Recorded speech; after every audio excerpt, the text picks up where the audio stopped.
Welcome! In front of me I have OPPO Watch X2 Mini and I'm gonna show you how to adjust the vibration intensity on this watch.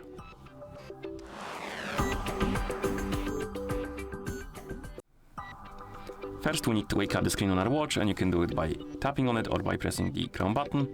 After you wake up the screen, press the Chrome button to open the menu, then scroll through the menu, look for the settings icon and tap on it. In settings, find the option called sounds and vibration and tap on it. And here, find the option called vibration and tap on it. Now make sure that the vibration and haptics is enabled, and then you can scroll down, tap on vibration intensity, and you have two levels of vibration intensity. You have moderate and strong.